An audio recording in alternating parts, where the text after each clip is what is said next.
Hola, ¿qué tal entusiastas de la robótica? Mi nombre es Juliana Coronado. En el video de hoy vamos a ver algunas piezas y sus respectivos nombres. Esto es muy básico y necesario, ya que tendremos que saber todo esto para cuando vayamos a armar un robot y hasta cuando vayamos a programar uno. Así que vamos a comenzar. Vamos a ver el ladrillo inteligente EV3. En el ladrillo inteligente EV3 lo que va a hacer es almacenar y ejecutar programas. También tenemos los puertos. Tenemos el primero, que tiene un puerto de USB, que es un puerto anfitrión que puede utilizarse para agregar un conector USB. También tenemos un puerto de tarjeta CD para que aumente la memoria disponible para el bloque. Después tenemos un puerto de entrada. Los puertos de entrada son los números 1, 2, 3 y 4. Se utilizan para conectar los sensores al bloque EV3. Y tenemos los puertos de salida. Los puertos de salida A, B, C y D se utilizan para conectar los motores al bloque EV3. Tenemos la batería. Ahora vamos a ver los motores. Los motores tenemos motor grande y el motor mediano. En el motor grande tiene una velocidad de rotación de 16 a 170 RPM. Recordemos que RPM son revoluciones por minuto, es decir, el número de vueltas que da por cada minuto. Tiene un torque en movimiento de 20 NSM, que recordemos que NSM es la medida de un torque, que es newton sobre centímetros. Y tiene un torque máximo de 40 NSM. También tenemos en el motor mediano una velocidad de rotación de 240 a 250 RPM. Tiene un torque en movimiento de 8 NSM y un torque máximo de 12 NSM. Sensores. En los sensores vamos a ver el sensor de color. El sensor de color nos permite detectar el color o la intensidad de luz que ingresa por una pequeña ventana, que es esta, en su frente. Hay tres posibles configuraciones. Tenemos la detección de color, detección de intensidad de luz reflejada y detección de luz ambiente. Tenemos el girosensor. El girosensor mide las variaciones angulares alrededor de un eje con una precisión de más o menos 3 grados. El sensor táctil. El sensor táctil detecta cuando la parte central es presionada. Se puede utilizar como botón de inicio o en una gran variedad de configuraciones. Y el sensor ultrasónico. El sensor ultrasónico está constituido por un emisor y un receptor de sonidos. Permite medir distancias en 1 y 250 centímetros. Nos ayuda a detectar objetos. Entonces, por ejemplo, lo podemos utilizar para esquivar obstáculos. Y ahora vamos a ver los cables. En los cables tenemos los cables conectores, tenemos los cables de USB y el cargador. Vamos a ver engranajes. Los engranajes. El primer engranaje que tenemos es un bisel de 12 dientes con engranajes. Tenemos de segundo un engranaje de 8 dientes tipo 2. El tercero es un engranaje de 24 dientes. Este es un engranaje de 12 dientes doble bisel. Después tenemos un engranaje de 16 dientes.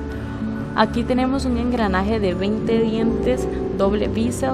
Acá tenemos un engranaje de 36 dientes doble bisel 2 y por último un engranaje de 40 dientes. Conectores.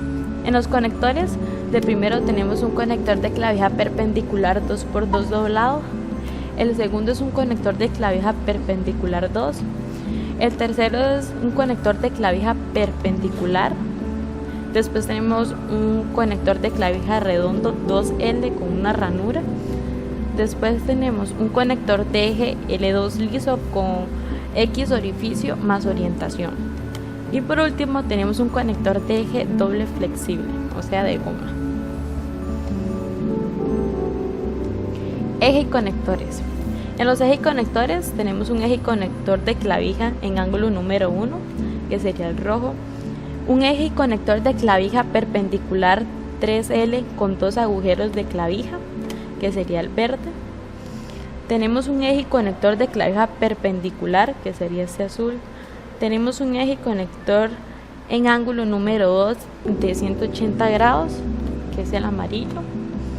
Tenemos un eje y conector en ángulos número 6 de 90 grados, un eje y conector pin perpendicular triple. Lift arm. En el lift arm tenemos muchos. El primero que tenemos acá es un 1x2 de espesor con orificio para pasador y orificio para eje. El segundo es 1x3 con 2 agujeros de eje y pasador manivela. Después tenemos un 1x3 grueso. El tercero es un 1x4 delgado. Después tenemos 1x5 grueso. Tenemos 1x7 doblado grueso.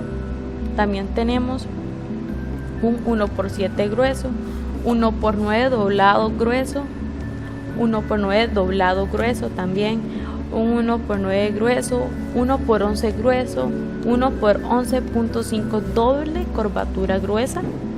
También tenemos un 1x13 grueso, 1x15 grueso 2 y 1x15 grueso.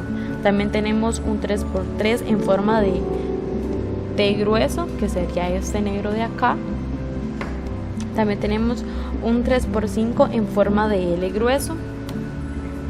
Tenemos un Open Certain Frame Think, que sería este de acá, que es un 5x7. Y después tenemos los ejes. En ejes, el primero que tenemos es un eje 2 con muesca, que sería este de acá, el primero. También tenemos un eje 3 con espárrago. Tenemos un eje 3, el de acá, este es un eje 4 con tope. Después tenemos un eje 4, un eje 6, tenemos un eje 7, tenemos un eje 8 con tope, que sería el de acá, un eje 8, que sería el de acá. Tenemos un eje 9, tenemos un eje 10 y por último tenemos un eje conector de eje con 3 ejes. Y vamos a lo que son los otros. Aquí el primero que tenemos un boinicle 1x3 diente con un agujero de eje, que sería este. Luego tenemos una bola de acero de 18 milímetros.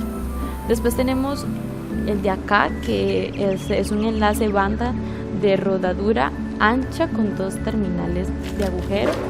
Después tenemos este, que es una rueda de mano 2. Después este, que tenemos una rueda de mano.